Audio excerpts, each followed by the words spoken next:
de entretenimento aqui no YouTube. E hoje minha bancada, Michele Senise e Márcio Escudeiro, temos um convidado de altíssimo garbo e elegância, André Bittencourt do Vale, André Vale, CEO da cervejaria Masterpiece e coordenador acadêmico da FGV, professor também da FGV. Gente, temos aqui uma figura muito legal para a gente conversar. E antes de mais nada, seja bem-vindo, André, por favor. O M, é uma honra tê-lo aqui com a gente. Obrigado, é uma honra estar aqui com vocês. Então, eu acho que vai ser uma hora bem gostosa. Vamos bater um papo sobre várias coisas acadêmicas, sobre cerveja. Então, vai ser bem gostoso. É uma honra estar aqui com vocês. Obrigado, André. Bom, meus amigos de bancada, aquele momento antes de começarmos a conversar, no nosso momento YouTube, que é obrigatório esse YouTube, é manual do YouTube. Por favor, Márcio e Michele, façam as honras do manual do YouTube. Ladies first. Obrigada, Márcio. André, seja bem-vindo. Vamos começar aí um bate-papo super divertido, com certeza, com assuntos excelentes, inclusive cerveja, que muita gente adora, a gente aqui, com certeza. E pedir para você que chegou aqui para assistir, que se inscreva no canal. Eu não brigo com vocês que nem o Márcio, não, tá? O Márcio é brabo, eu sou boazinha. Então eu peço que vocês se inscrevam, porque vocês vão gostar do conteúdo que a gente traz. Sempre boas entrevistas. Eu não vou mais reclamar, não. Só vou ignorar esses seres humanos que não se inscrevem no canal. Enfim, você é meu amigo, que assiste a gente já faz tempo e não é inscrito no canal. Eu não quero nem papo contigo. Eu não quero mesmo, Sandro. A gente brigou. Agora, eu vou te contar a história. E essa história é bem legal. Aumentou muito o número de inscritos no canal, Michele. Verdade, eu não sei se foi porque você entrou com esse seu jeitinho mais carinhoso. Que a galera na pancada acho que não estava funcionando muito, não. Mas, eu tô com uma expectativa aqui altíssima para esse papo. Primeiro, porque eu adoro cerveja, né? Segundo, que muitas coisas aconteceram nesse mundo ultimamente, Sandro, e parece que o consumo da cerveja foi uma das coisas que, ao contrário, né, da maioria que deu aquela queda, o consumo da cerveja aumentou. E você tem dúvida que esse papo vai ser bom, meu amigo Sandro? Porque eu não tenho nenhuma. Não, com certeza vai ser muito legal. E lembrando sempre, para quem já nos conhece, sejam todos muito bem-vindos. Para quem está conhecendo hoje, também seja bem-vindo. Propomos análise e reflexões sempre com muito conteúdo e bom humor.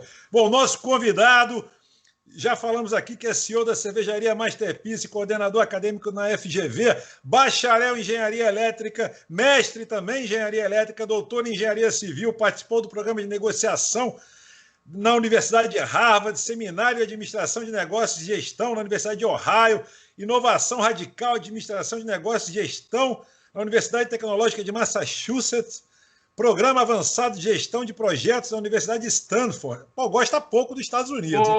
É verdade. E gestão... A cervejeira é muito boa. Não é? E essa me chamou mais a atenção. Vou falar aqui do pós-doutorado em Engenharia Civil na UF. Agora, que me chamou mais a atenção no currículo dele, que é sensacional, que eu não conhecia. Lógico que todos os itens são bacanas, mas gestão de microcervejaria na Escola Superior de Cerveja e Malte. Gente, eu não conhecia essa escola. Olha que coisa interessante. Bela escola, né? Onde fica essa? Eu também não conheço. Vamos. A escola é muito interessante. É um projeto do professor Carlo Bresciani, que, na minha opinião, de muitos, é uma das pessoas que mais entende do negócio de cerveja no Brasil, né? E aí, quando a gente começou o projeto, eu falei, eu tenho que me especializar, né? Então... E, André, sair da engenharia elétrica para cerveja foi um choque muito grande? Na verdade, é coisa complementar, né? Porque cervejaria é uma usina de problemas, né? Vídeo que a gente acompanhou esse ano lá na Baker, né?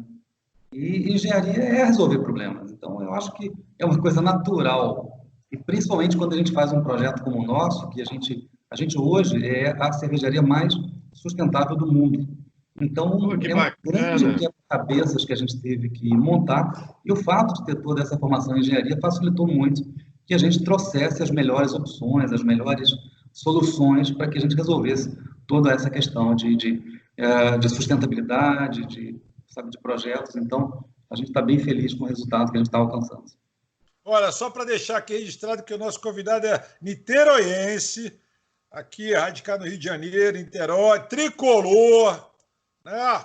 Já agora temos uma pluralidade maior aqui na bancada, temos 2 flamenguistas, uma vascaína e um tricolor, já ficou mais, a coisa ficou mais plural. Temos todos os times do Rio, né? Porque o Botafogo não conta muito.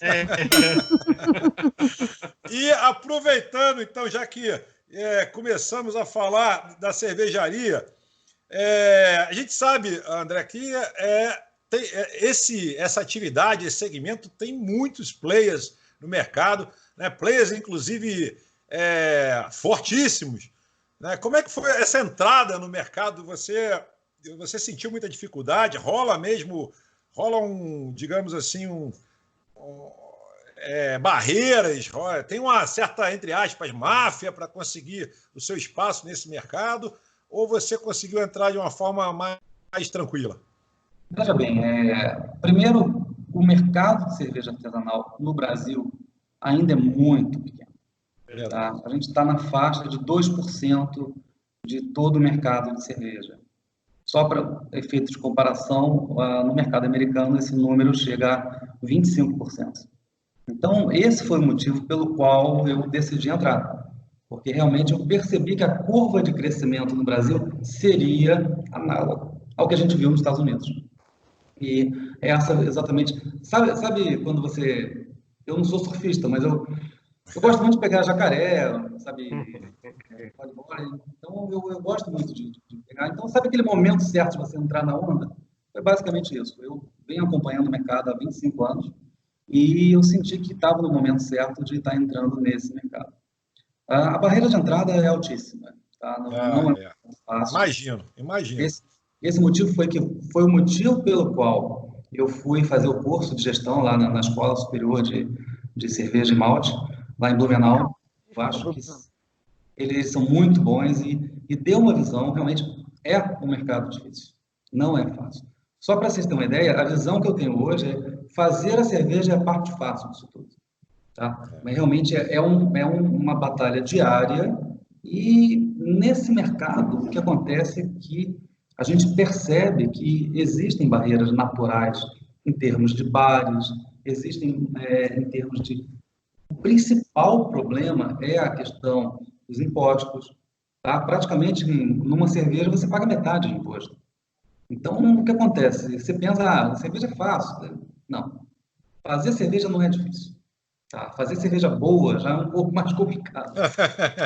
O principal é você gerenciar um negócio no Brasil. Mas isso é em qualquer lugar. Não seria diferente aqui na arte. Mas, André, só porque eu tenho vários amigos donos de restaurantes, de bares e tal, a gente sabe que os players grandes desse mercado, eles meio que sufocam, né, os menores, né? Eles quase que obrigam o comerciante a comprar com eles com exclusividade, sem deixar entrar as marcas pequenas. Tem essa dificuldade, né? Ele dá até um desconto para que você, por exemplo, trabalhe só com as marcas dele. Enfim, vamos citar nomes aqui, Heineken, Ambev, por aí vai. Essa turma geralmente quer que trabalhe com as marcas dele. Então entra um artesanal, vem um novo player, né? Eles não vêm com bons olhos e fazem de tudo. Meio difícil bater de frente com essa turma, né? É complicado. Oi? O que acontece basicamente é que essas cervejas mainstream, eles chegam já com um pacote completo, né? Então, digamos que você tem um restaurante, o cara fala, beleza, eu vou reformar o seu restaurante, vou te colocar uma porção de chopeira, vou te colocar uma porção de geladeira, e em contrapartida disso, você fica com alguns anos aí de exclusividade. Teu letreiro, te dá um letreiro lindo, maravilhoso, uma fachada. É exatamente o poder econômico. A boa notícia é que existe uma tendência mundial à cerveja artesanal. O porquê disso? Tá? É exatamente igual ao que aconteceu com o vinho aqui no Brasil há 20 anos atrás. Há 20 anos atrás, o que aconteceu? A gente tomava o quê? Vocês lembram? Oresti, Almaden, Lipfomit, aquelas coisas todas, né? Lipfomit, é verdade. Você lembra disso? Adorava. Pois é, adorava. Você toma hoje? Não. Não, pois é. Exato. O paladar não retroage. É verdade. A partir do momento que você começa a tomar cerveja artesanal de boa qualidade, explorando vários sabores, várias receitas, vários, sabe, tons de aroma e de sabor, sabe, as várias possibilidades que as artesanais te proporcionam, além da qualidade, você não volta atrás. Então, a partir do momento que você converte o consumidor, ele não toma mais cerveja mainstream. Essa é a grande questão. É nisso que a gente vai, é nesse caminho que a gente vai. E o cara não... A gente está falando, André, da dificuldade de entrar no mercado. Eu vou te fazer uma pergunta. Vocês têm canais de venda direta para o consumidor? Quer dizer, eu consigo entrar no site da Masterpizza e comprar cerveja? Quer dizer, porque isso facilita, né? Cara que gosta. O B2C, né? O B2C. Exatamente. Porque já que tem essas barreiras todas, o melhor caminho é você falar diretamente com o consumidor, né? Perfeitamente. A nossa estratégia é muito clara. A gente tinha estabelecido 3 mercados para serem traçados. O primeiro mercado é o próprio bar da fábrica. Aqui na fábrica, a gente tem o bar da fábrica. E a experiência de você beber a cerveja fresca no bar da fábrica é a coisa mais fantástica que eu fiz no projeto, que eu fui a mais de 100 cervejarias no mundo inteiro. E a coisa mais gostosa é você ir na fábrica e beber no bar da fábrica. Sendo que, no bar da fábrica, a gente tem um espaço musical. Quinta, sexta, sábado, vai ter jazz, rock, blues, sabe? Então vai ser uma coisa... Aonde mesmo é essa fábrica, hein? Porque me deu vontade de frequentar em Niterói. Em Piratininga, em Niterói. Depois vamos conversar esse endereço, deixar aqui para a galera também, o pessoal que está assistindo. Já me deu até vontade de conhecer. Então, o bar já retomou? Já está aberto? O bar já está aberto? Não, por causa da prefeitura, né? Em janeiro e fevereiro, a gente fez 3 eventos testes, né, exatamente para treinar para a abertura, e aí no dia 21 de março teve que fechar tudo por causa da pandemia. A nossa inauguração estava marcada para o dia 21 de março e acabou que não aconteceu. A gente ia fazer uma chamada rave invertida. Vocês sabem o que é uma rave invertida? Uma rave invertida? Uma rave invertida. Porque rave normalmente é de meia-noite e meio-dia, né? A gente ia fazer de meio-dia à meia-noite. E a gente tinha contratado 6 bandas, inclusive uma banda de gaita de folhas. Ia terminar com o Dr. Silvana, sabe? O Zé Mauro ia tocar.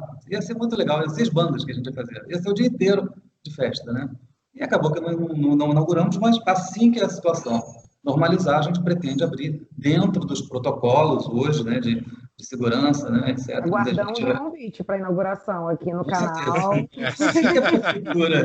Assim que a prefeitura liberar, a gente pretende abrir dentro desses limites. E no final do ano, quando isso acabar, a gente vai fazer o mesmo testão, a gente adiou para o final do ano, para que a gente possa se divertir. O segundo mercado é de bares, né? Bares especializados em cerveja artesanal. Tem muitos bares especializados em cerveja artesanal. Verdade. O terceiro mercado é o mercado de supermercado, loja de conveniência. Tá? Que vão ter as nossas latinhas, né?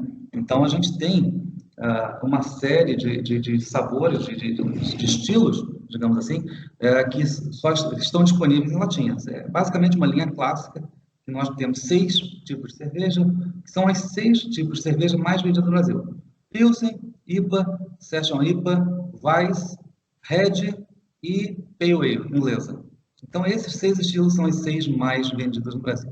E temos também uma linha de cervejas inovadoras, né? Uma linha premium, tá? E no qual a gente vai ter o lançamento mensal de cada cerveja, começando com uma Catarina Sour, que vai ser lançada agora esse mês. Então, esse era o terceiro mercado. Um quarto mercado, que a gente falou, nós vamos fazer isso depois, porque não dá tempo de fazer tudo, a gente teve que acelerar o e-commerce digital. Delivery. E a gente, muito rápido, aproveitando sabe aquela coisa que os pontos se conectam no futuro, que o Steve Jobs falou naquele famoso discurso lá de Stanford? Eu sou o autor do livro de e-commerce da FGV. Então, Então, quando a gente falou, cara, vamos fazer, é assim, assim, assim, e em 2 semanas a gente colocou no ar algo que normalmente demoraria uns 6 meses, né? Então, hoje, pelo nosso Instagram, a gente tem um canal direto de venda ao consumidor. Em Niterói, a gente entrega todos os dias e no Rio de Janeiro entregamos aos sábados. Tá?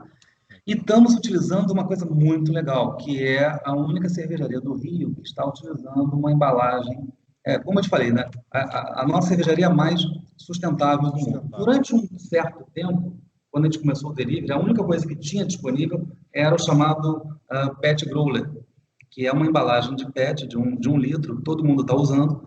Só que a gente sabe que, embora o PET seja reciclável, na prática ninguém recicla. E se você olha como é que é a Baía de Guanabara, você vai ver a quantidade de PET que tem boiando ali. Então eu falei, cara, a gente não pode usar isso. Então a gente buscou, nesse meio tempo, a gente conseguiu mudar a embalagem e hoje estamos usando uma coisa chamada Crowler. O que é um Crowler? É um latão de 710 ml, no qual você invasa na hora o chopp fresco. Então isso está fazendo um enorme sucesso pelo fato de ser sustentável também.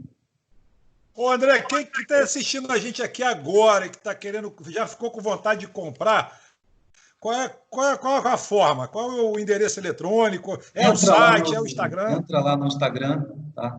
Cervejaria Masterpiece, e tem todas as informações lá para você adquirir. Ah, bacana, muito legal. Michele, você ia fazer uma pergunta, eu te interrompi, desculpa. Não, imagina, eu queria aproveitar isso que o André está falando sobre essas informações da latinha, porque eu já tinha lido que vocês só entregam o produto em lata, né? Isso. Justamente por ser um material sustentável, dentro da proposta de vocês. Mas assim, eu e diversas pessoas que eu conheço, cada vez mais elas percebem diferença no sabor da cerveja na lata comparado à garrafa. Eu não provei a sua. Tem diferença, a lata é melhor. Engraçado, tem diferença negativa de outras marcas. Eu não provei a sua, mas posso te dar meu endereço, estou aqui em Saquarema. Você pode pegar, aí eu volto aqui e comento com os amigos. Eu queria entender um pouco sobre isso, assim, porque eu conheço gente que passa mal. Não, eu tomo essa cerveja. Isso de é garrafa. psicológico. Se eu tomar de lata, eu passo mal. Eu, no dia seguinte, acordo com dor de cabeça, eu fico de ressaca, é invenção da cabeça. Mas é boa pergunta, porque eu também gosto da long neck. Eu prefiro mais long neck garrafinha do que lata. É engraçado isso. Eu já prefiro lata. Você prefere qualquer coisa, Márcio? Eu sou muito seletivo. Mais legais, esclarecidos. É um dos maiores mitos que acontece hoje no mercado. Por que isso acontece? Porque na década de 70, quando começamos a ter latas, cerveja em lata, salvo engano foi a Skol que lançou a primeira lata, tá? A lata não era de alumínio, era de folha de Flandres, que é um metal. E aí tinha que se colocar uma espécie de resina para que não enferrujasse, não trouxesse problema para a cerveja. Hoje é tudo de alumínio, não tem mais isso. Tá? Ou seja, embora exista uma pequena proteção, isso é mínimo e não passa para a cerveja. E o que estraga a cerveja chama-se luz. A luz é uma das coisas que estraga a cerveja, tira o gosto da cerveja. E aí o que acontece? Uma garrafa marrom, ela filtra, salvo engano, 87% da luz, mas deixa passar 13%. Uma garrafa verde, ela só filtra 15%, 20% da luz. Ou seja, é o pior cenário possível. Aí você pergunta, a gente está falando de todo tipo de cerveja, não é só de artesanal. Isso da luz prejudica qualquer cerveja, certo? Isso. Aí o que acontece? Aí você pergunta, por que a Heineken usa a garrafa verde? Tá? Ou a Estela, né? Por que eles fazem isso? Porque há 150 anos atrás eles não sabiam disso. Aí, vamos adotar verde, bonitinha. Só que aí, com o tempo, eles perceberam que dava ruim. E aí já era tarde, já tinha ficado a tradição. Tanto é que se você pegar a garrafa de Heineken, normalmente ela vem numa embalagem de papelão, exatamente para tentar minimizar esse efeito da luz. Então, como a cerveja é exatamente a mesma, uma lata preserva muito mais. Sem contar a questão ambiental. Por quê? Engraçado, 75% de todo o alumínio feito pela humanidade continua em uso. O ciclo da lata pode ser tão pequeno quanto 60 dias. Ou seja, você tomou uma lata hoje, daqui a 60 dias, isso já virou outra lata que alguém está tomando. Ou seja, é muito rápido. Porque é lucrativo, né, André? A reciclagem do alumínio ela é lucrativa, ao contrário do PET, que também deve dar algum dinheiro, mas não dá tanto. Não, eu tenho até dados para vocês. Outro dia eu estava numa palestra e falei, cara, eu precisava desses dados. Eu precisava desses dados exatamente para mostrar. Uma tonelada de alumínio, ela tem um valor de R$ 4.000. Uma tonelada de PET, tá? Tem um valor de R$ 1.000, 4 vezes menos. Uma tonelada de vidro vale R$ 140. Resultado prático, ninguém recicla, vira lixo. Então, esse é o motivo pelo qual, no mundo inteiro, está se migrando para a lata.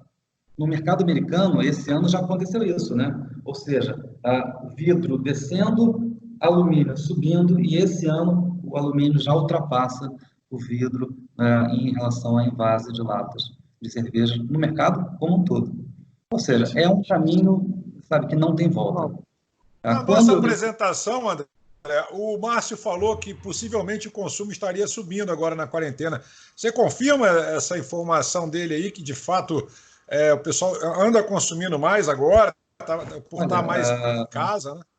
No caso das cervejarias artesanais, a gente levou um grande baque, né? Então, no nosso caso, a gente não vendeu quanto a gente esperava vender a partir da inauguração, porque grande parte das vendas iam ser feitas aqui no próprio bar da fábrica. Outra parte ia ser feita dentro de bares que foram todos fechados. Então, na nossa previsão, 60% do mercado previsto sumiu.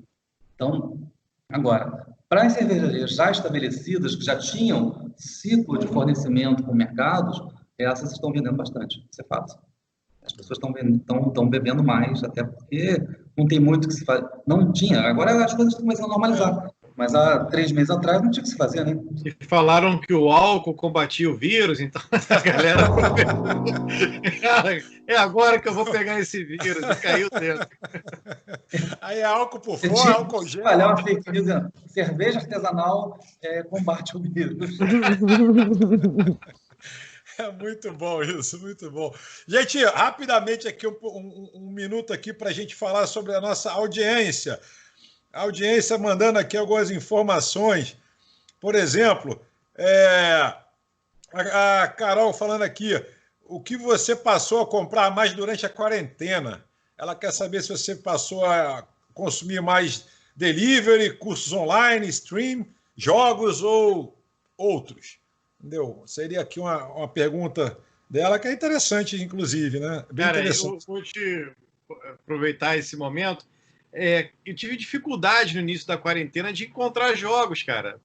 E assim, estava dentro de casa, estou com a minha irmã aqui, o namorado dela, e a gente querendo jogar alguma coisa, e só depois que a galera começou a entender que podia ganhar dinheiro com isso. Então, acho que surgiram muitas oportunidades aí para muita gente nesse momento, né? Quem soube aproveitar ganhou dinheiro. E, obviamente, André, levando em consideração as dificuldades, vocês também tiveram que se reinventar, acelerar aí o digital para poder sobreviver a esse momento. Acho que todo mundo fez um esforço, né?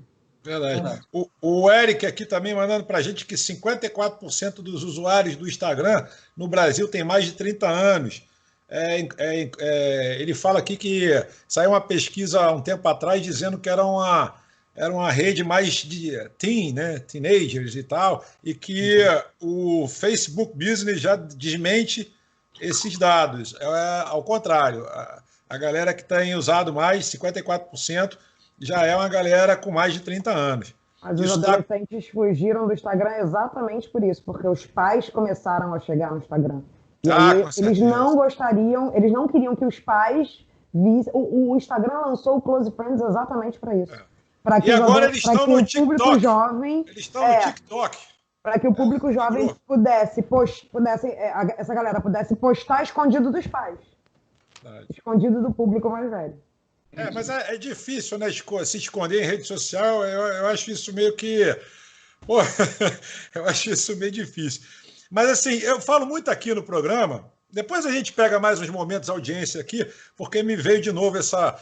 Volta e meia aqui no programa, a gente fala que as pessoas hoje não compram mais só bens e serviços, né? Elas querem relacionamento, elas querem história, elas querem experiência, elas querem encanto, né? Então, eu acho que esse é um lado que favorece, né, os players menores e tal, nesse sentido, favorece, inclusive, a Masterpiece, porque tudo que você já falou agora aí, eu acho que o caminho é mais ou menos esse, né? Tentar engajamento, né? Redes sociais, o bar próprio, essa parte da sustentabilidade, né? Que poucas, eu diria até as grandes mesmo, não estão muito preocupadas, ou fazem muito marketing, mas é mais marola, é mais espuma do que de verdade acontece. Então, assim, eu acho que é interessante esse momento que a gente vive hoje para uma proposta, né? Para uma proposta sua da Masterpiece. Eu acho bem bacana. Eu fiquei muito curioso quando eu li, né, vi o seu briefing. E deve ser também muito bacana, porque você é coordenador acadêmico da FGV, né? Então, assim, deve ser bacana os alunos e os professores do qual estão sob a sua batuta, né? Deve ser bacana falar assim, pô, e aí, André? Como é que está lá a cervejaria? Os alunos tem desconto para aluno, tem desconto para professor da FGV? É bem legal, é bem legal. Ontem à noite, por exemplo, eu estava participando, porque todas as nossas aulas dos MBAs, né, elas estão sendo feitas via Zoom, né?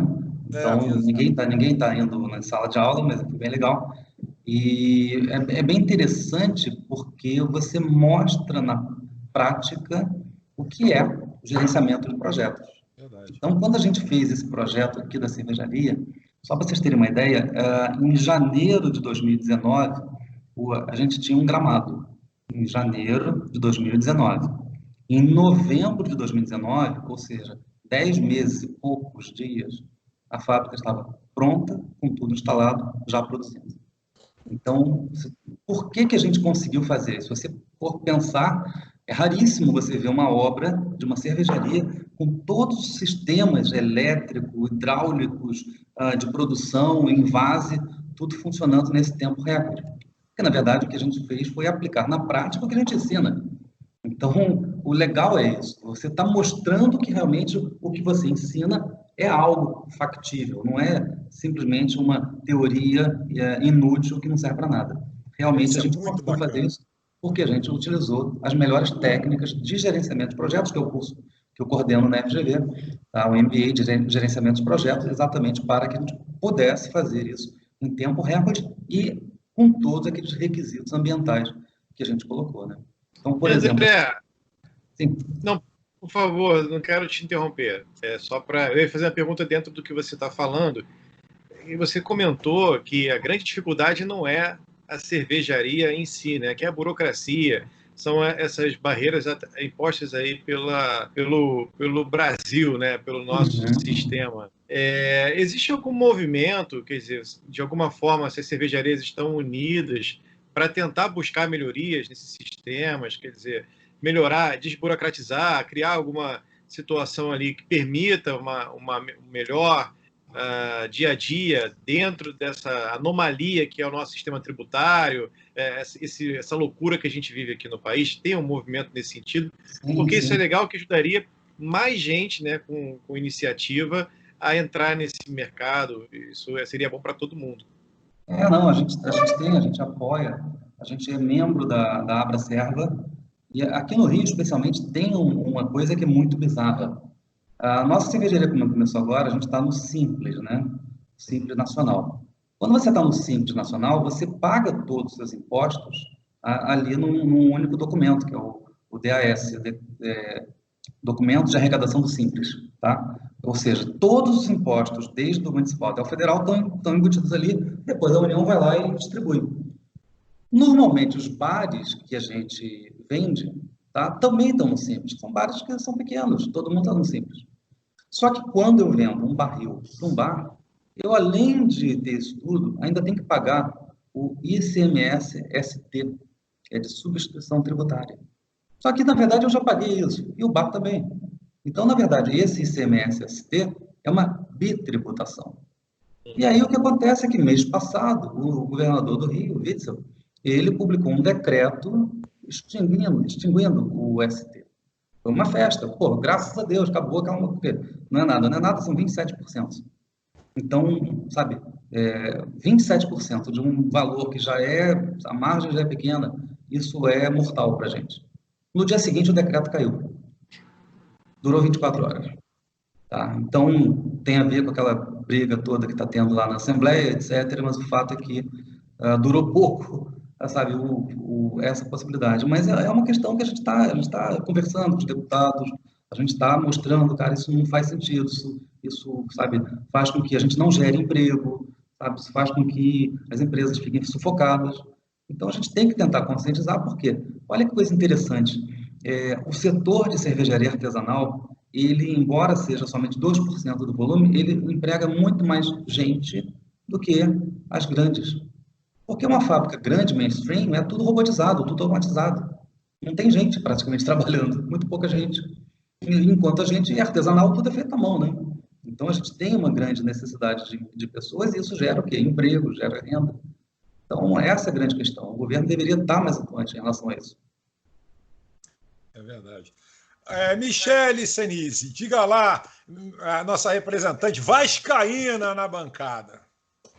Eu queria voltar a esse assunto de ser sustentável, porque assim, seu projeto é uma coisa que me enche os olhos, né? Eu acho incrível a ideia e colocar em prática e tudo, mas fica uma dúvida para mim.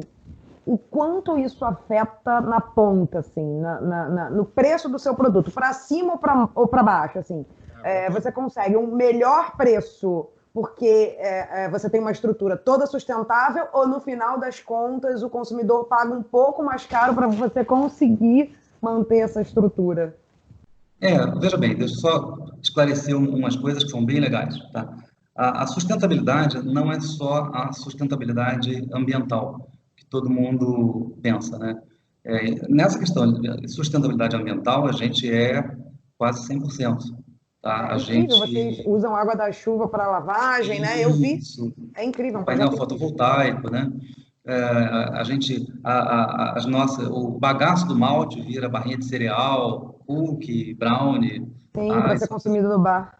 Exatamente, é muito legal. Mas também tem a sustentabilidade econômica, que a gente está sendo certificado agora como B Corporation, ou seja, uma empresa toda certinha em termos de gestão, de processos. E tem a sustentabilidade social, que eu acho que é mais legal isso tudo. Tá? Só para você ter uma ideia, no setor cervejeiro, é um setor muito masculinizado. Tá? Ou seja, você tem cervejarias que só tem homem. Aqui metade é mulheres. Tá? A nossa mestre cervejeira é mulher, para você ter uma ideia. Então é muito legal, a gente tem essa política afirmativa de ter igualdade de gênero, sabe? A gente tem metade da equipe sendo de mulheres, isso é muito gostoso porque isso traz uma diversidade que é muito importante para que a gente chegue a um resultado legal. Então a gente se orgulha muito dessa sustentabilidade total, que é o que a gente chama de triple bottom line, né? Ou seja, a ecológica, ou seja, ambiental, a econômica e também a social. E é muito legal isso. Agora, isso não afeta nossos custos. Em alguns casos... Nem para cima, nem para baixo? Não, na verdade, em alguns casos, a gente até tem um custo menor, por exemplo, de energia elétrica, já que a gente gera... aqui no inverno baixou um pouco, por causa que diminui a insolação, mas, na grande parte do ano, a gente é superavitário em termos de energia elétrica. Então, a gente gera mais do que a gente consome. Isso faz com que a nossa conta de luz diminua muito. A gente tem 84 painéis fotovoltaicos aqui no teto da fábrica, né? Pelo fato também da gente utilizar a água da chuva para limpeza, então isso também faz com que a gente não gaste água, que realmente é um recurso escasso nos dias de hoje. Escasso e caro, né? Então, a gente procura ter todos esses elementos para que a gente tenha a operação mais sustentável e econômica, tá? Que tem a ver com a sustentabilidade econômica também.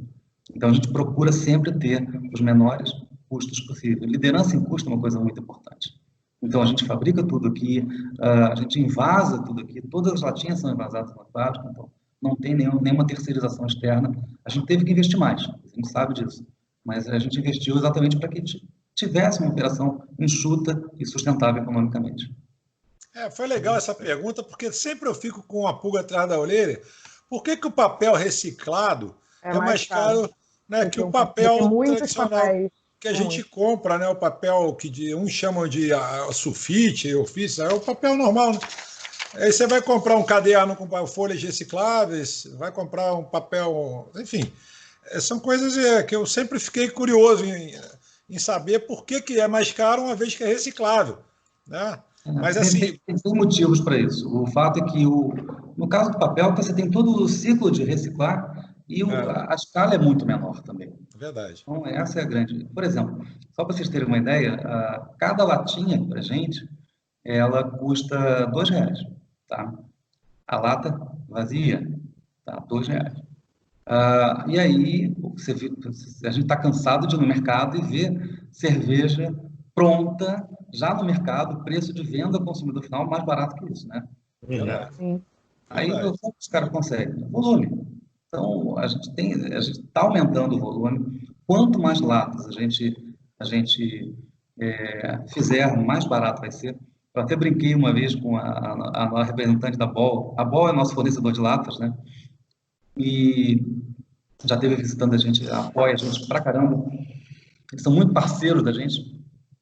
E eu falei, poxa, é verdade que a cerveja X paga 10 centavos na lata? Ela falou, mas como é que eu faço para pagar 10 centavos? Ela falou, simples, compra 5 bilhões de latas. Eu te pago 10 centavos. É muito fácil resolver. Já entendi a regra do jogo. Para 5 bilhões de latas que eu faço 10 centavos. Muito legal. E como é que você está fazendo agora com a parte de marketing, né? A divulgação, toda a estratégia de marketing, a estratégia provavelmente deve estar sendo voltada muito para o digital. Como é que você está fazendo? Porque quem não é visto não é lembrado, né? Não adianta você ter um bom produto, está vendendo uma Ferrari, mas ninguém sabe que você está vendendo uma Ferrari por um bom preço, inclusive. Então, como é que você está fazendo essa estratégia de marketing para que a gente saiba, conheça essa sua Ferrari?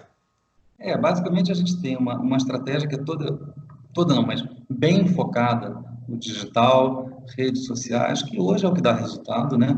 Mas a gente também não pode esquecer que a velha mídia também está aí, né?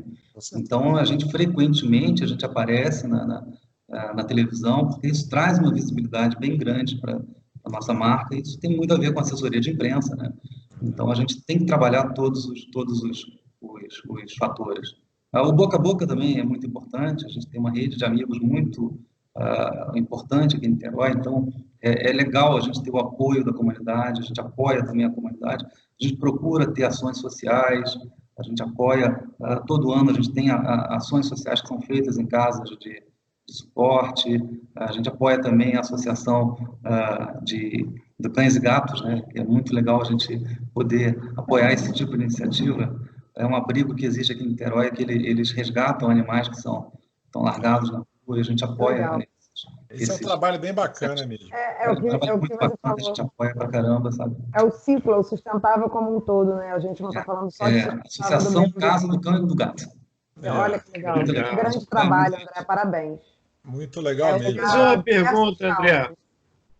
Eu tenho uma pergunta boa também para fazer merchan. André, você já tem agência de Isso é uma tentativa de prospecção. Vou querer saber se ele vai fazer bodas, vai casar, se tem uma filha fazendo 15 anos.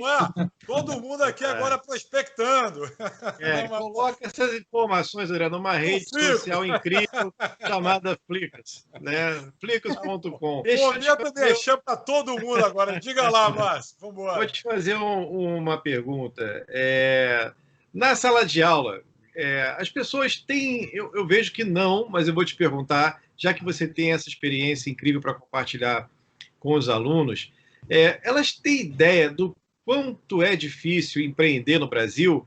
Ou a gente tem que explicar isso detalhadamente? Porque fica todo mundo ali inocente nessa história. Eu falo aqui por mim, eu comecei a empreender muito cedo e eu fui aprendendo com a vida, né? E a dificuldade imposta dia a dia aí pelas essas maluquices que a gente passa e que às vezes nem conhece.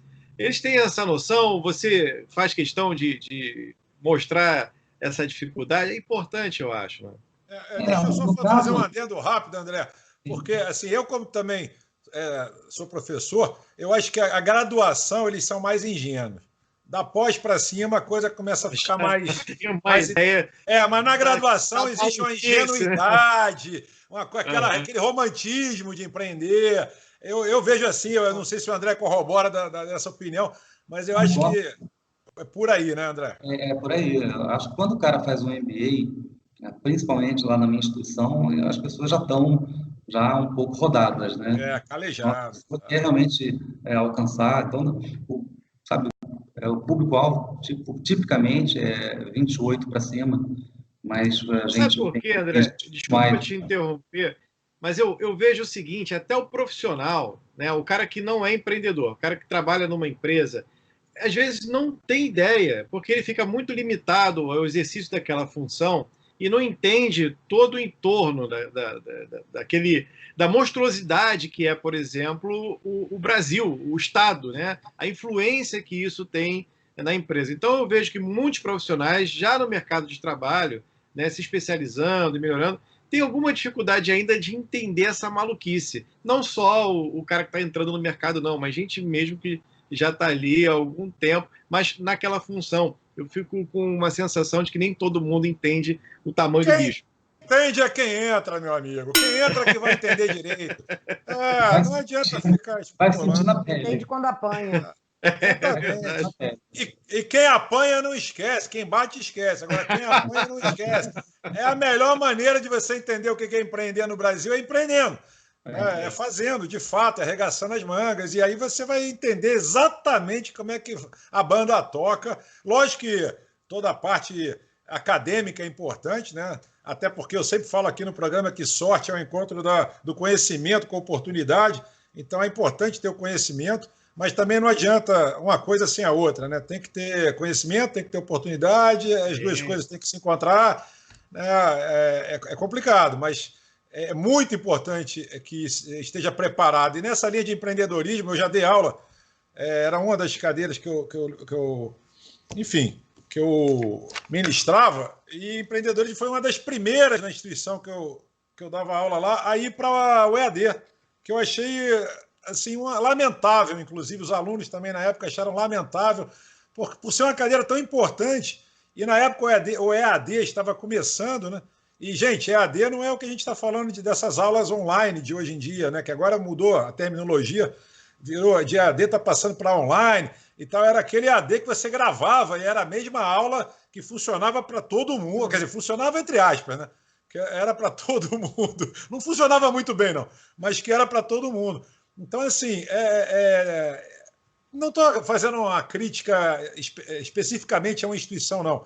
Mas é uma pena que o empreendedorismo não seja tão valorizado por várias instituições de ensino superior no país. Eu acho que no Brasil, Sandro, é uma coisa nova, né? Essa coisa, embora nossa cadeia econômica voltada para o micro e pequeno empreendedor e para o médio do que para as grandes empresas, a gente gera muito mais valor com essas iniciativas, né? O Brasil não é preparado para isso. Você tem uma dificuldade muito grande, por exemplo, de montar uma startup, de captar recursos.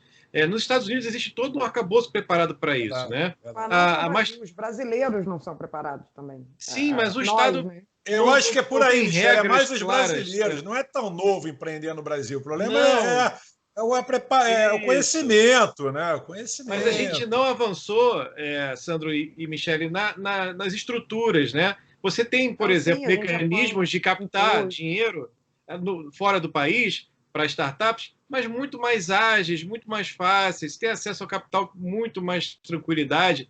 E aqui a gente não tem nem legislação para isso, agora que está mudando alguma coisa, né? Então, imagina, a Masterpiece, por exemplo, quando iniciou, a busca de recursos deve ter sido um negócio muito difícil, ao contrário do resto do mundo. Você tem ali dinheiro já disponibilizado para esse tipo de setor.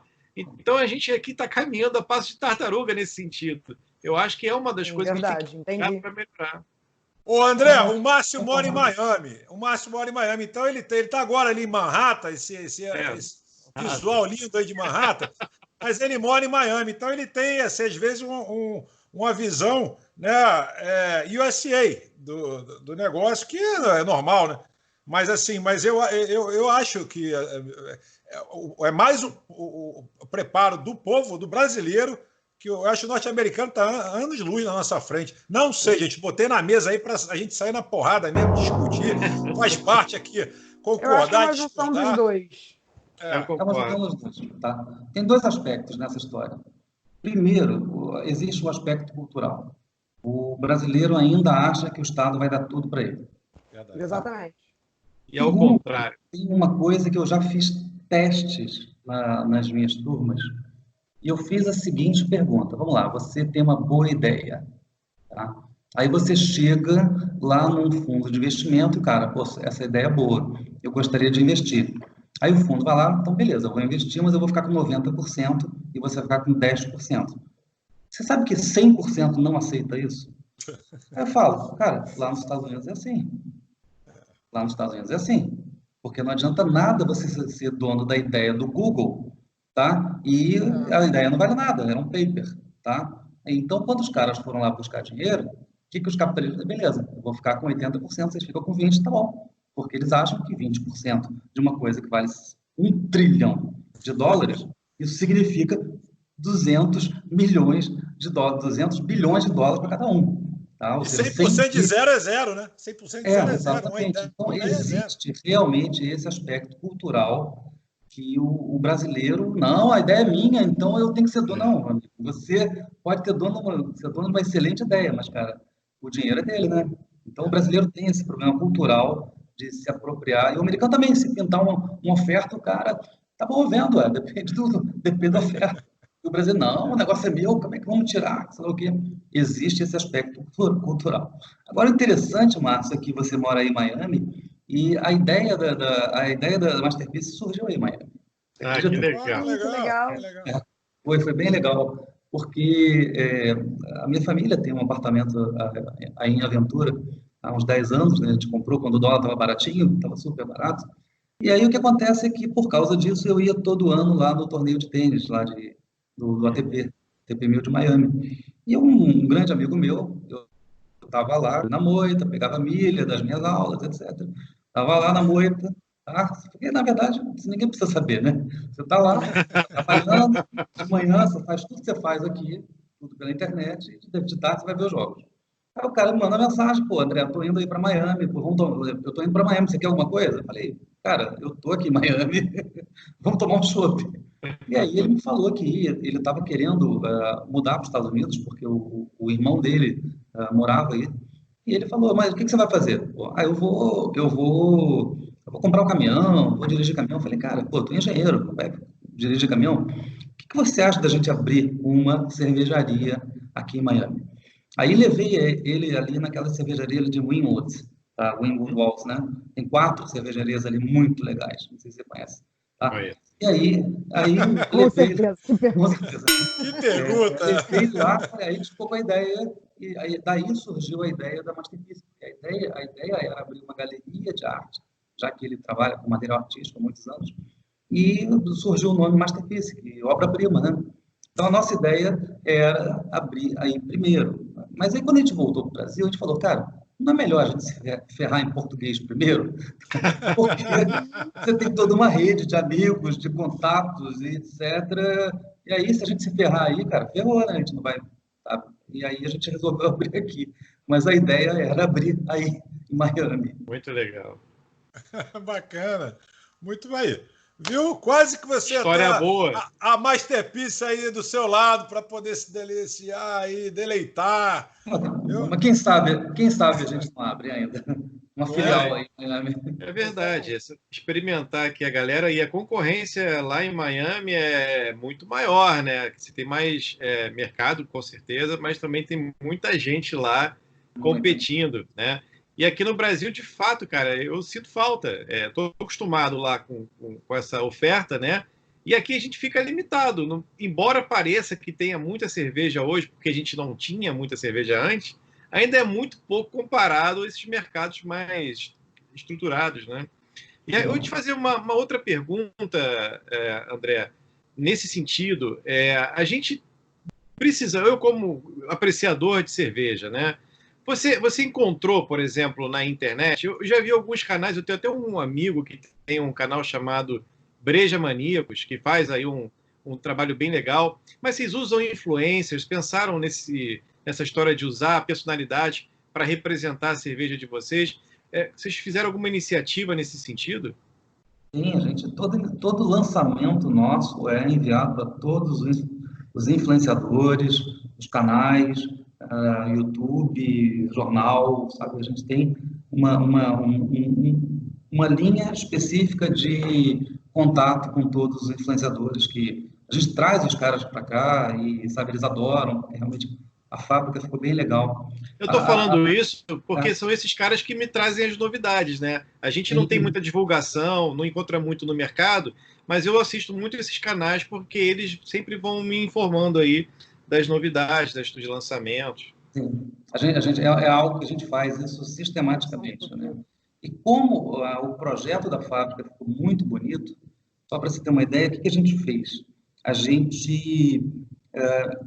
Eu pedi para a arquiteta que se inspirasse em prédios industriais da Nova Inglaterra. Tipo, que legal! Tipo, já que você está aí em Manhattan, Sorro, sabe aqueles prédios Sorro, de tijolinho? Na verdade,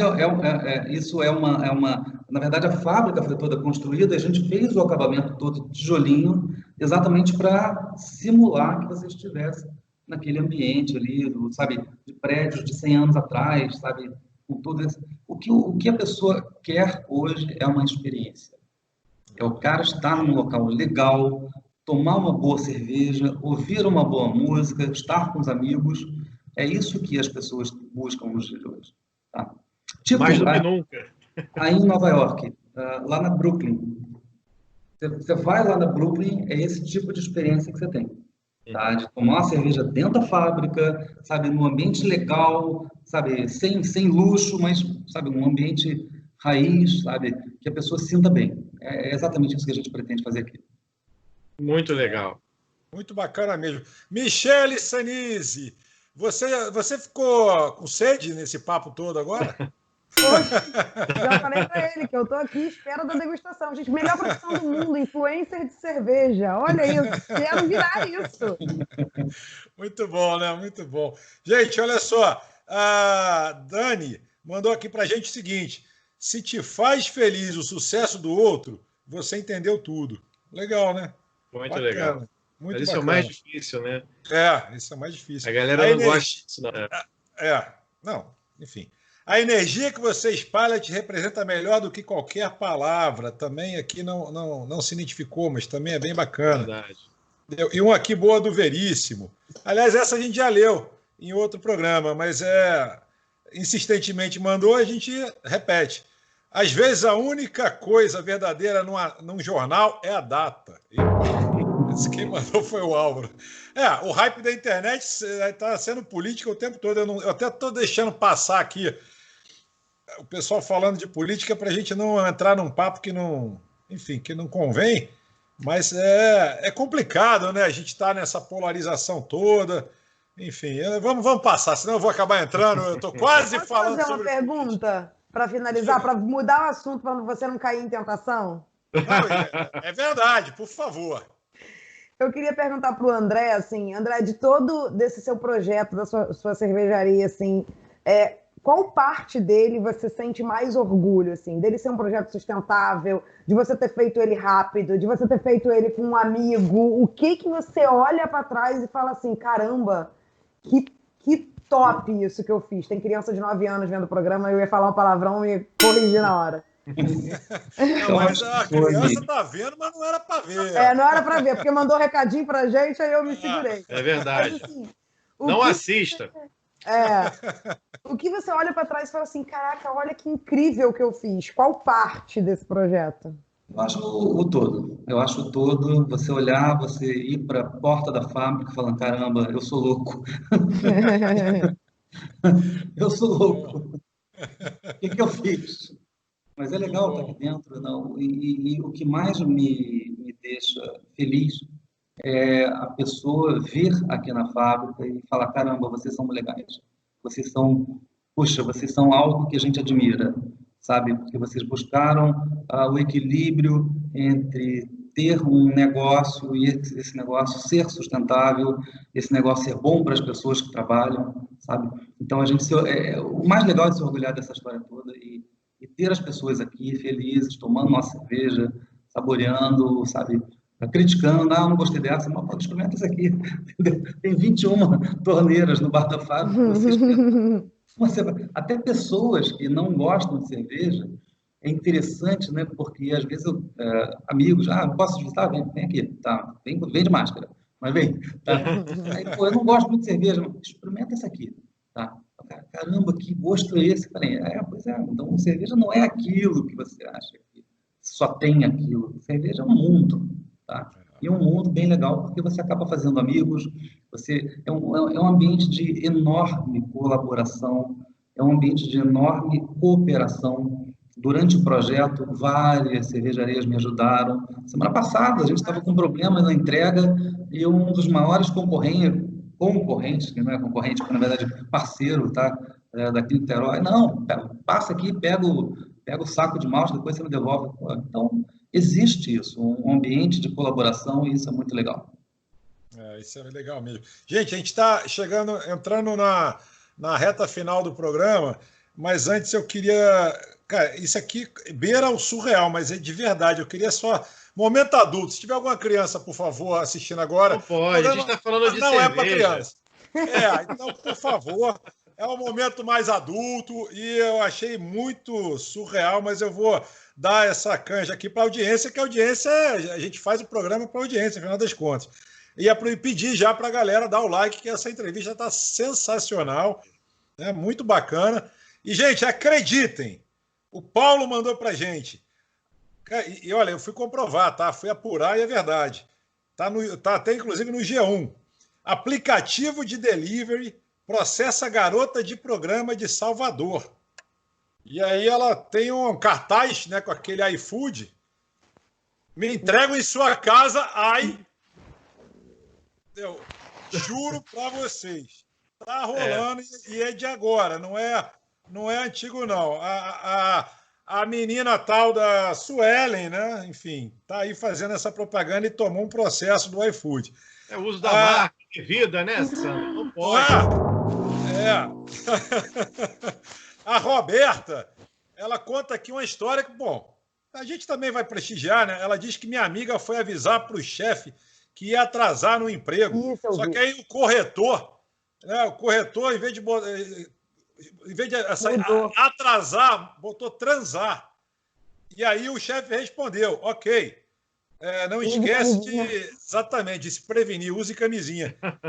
Era tipo assim, chefe, vou transar aqui um pouquinho, mas eu vou, tá? Vou mais tarde, mas eu vou porque eu vou transar um pouquinho aqui. Exatamente, foi por aí. Tudo bem, usa camisinha. Pô, que situação. O cara entendeu a situação, foi super generoso. Tudo bem, faça o que você tem que fazer e depois trabalha. Né? Legal a postura. E aqui os amigos mandando pra gente aqui, várias pessoas mandando pra gente aqui. Parabéns, você conseguiu chegar ao final de junho. Bem-vindo ao nível 7 de 2020. Agora, é um negócio que pode acontecer mais frequentemente e de forma real, né? Com as pessoas trabalhando em home office, né? A gente até tem uma certa preocupação, porque se o cara ali tiver um tempinho para fazer alguma coisa, tomar um café mais esticadinho, isso pode virar verdade, hein, Sandro? Porque a galera agora está em casa, né, cara? Lá, que, né, pô, vou entregar isso aqui 4 horas da tarde, ainda são aqui 2, dá tempo. Mas você não pode esquecer que os filhos também estão em casa, meu filho, né? Assim não, tá? Tá tudo em homeschooling, tudo em aula online, meu querido. Online, tudo em casa também. Já complica mais. Bom, pessoal, entrando na reta final, por favor, minha bancada, não deem palestra agora. Esse é um momento para a gente deixar o nosso convidado, sim, e fechar de forma brilhante o programa. Então, peço para que vocês já deem as suas considerações finais e deixando o André, logicamente, para encerrar o M de hoje. Vamos lá, Márcio e Michele, por favor. André, vou te contar a história agora. Essa é boa, né? Esse momento que o Sandro pede para a gente falar pouquinho é o momento que a gente se abre, cara. e a gente conta da história do universo, a história da cerveja. Quanta gente não tem interesse em saber quem criou a cerveja? Eu mesmo tenho muito, eu não sei, né? Mas olha, antes de começar a falar aqui igual um louco, eu queria agradecer a tua presença, dizer que foi um papo sensacional, que, cara, deu uma vontade de tomar uma cerveja, mas eu ainda tenho tanta coisa para fazer. Eu tô aqui, olha, você que está em casa agora, assistindo a gente, 8 horas da noite, pode abrir. Olha isso. É covardia. Toma uma cerveja.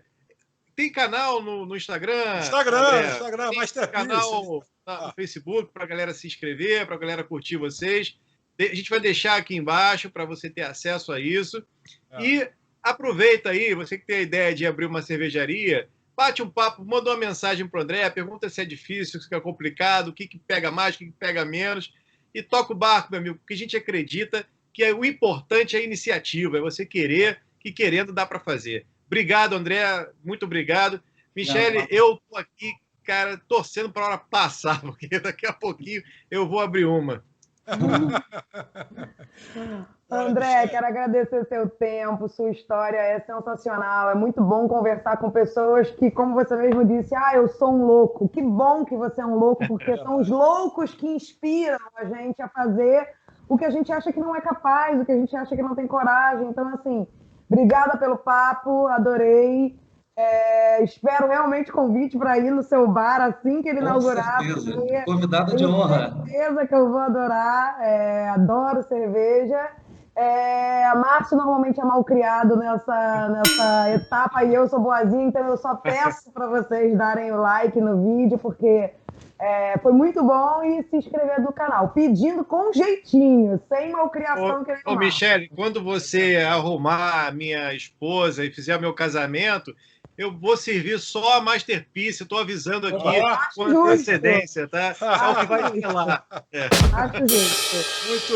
Muito bem. Pessoal, muito bacana também agradecer a minha bancada, a presença da minha bancada. A gente sempre tá levando esse programa diariamente, de segunda a sexta-feira, aqui no YouTube. Então a gente também, às vezes, complica um pouco, abre mão de outras coisas, né? Porque todos nós aqui temos as nossas funções profissionais e tudo mais, acadêmicas e por aí vai, mas a gente sempre tem esse tempo aqui para poder dedicar para o M, e é muito importante que você aí do outro lado da telinha se inscreva no canal e dê um like, porque dá uma força, uma revigorada, e a gente está vendo que está crescendo, o canal crescendo, olha que bacana. E é bom, né? Porque o cara que a gente dá o like, a gente não quer o mal. Além disso, além de toda essa brincadeira, a gente também tá vendo o canal crescer. Isso é uma coisa que estimula bastante a gente continuar fazendo o programa. E, logicamente, sempre com convidados, o sarrafo lá em cima novamente. O sarrafo não. A gente botou agora o sarrafo muito alto, então a gente tem que manter o padrão, porque o sarrafo agora não baixa nunca mais.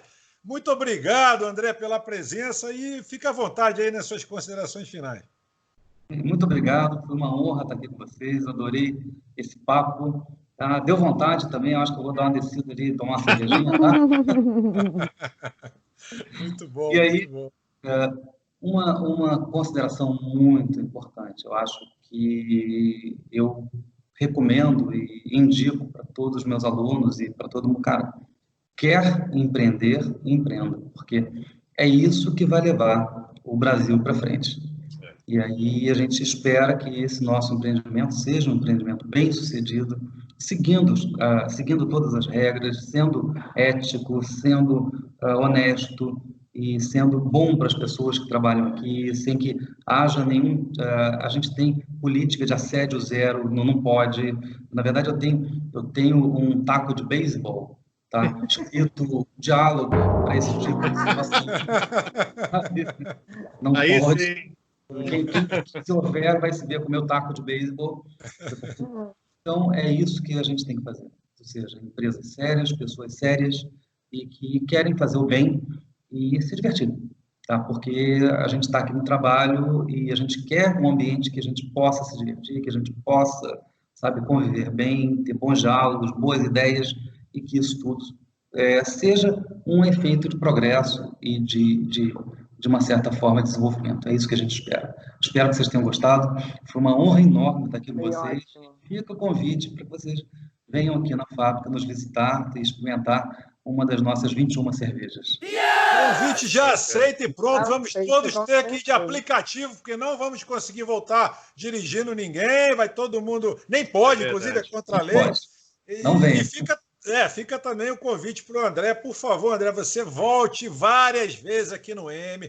Tem vários companheiros, amigos nossos aí, tipo o Zé Mauro, né? O pessoal Alfredo, o pessoal também da FGV, que já é sócio nosso. Então, as portas aqui do M estarão sempre abertas para você, André. Por favor, abuse e use aqui da gente. Muito bacana a sua presença. Programaço de hoje, minha bancada.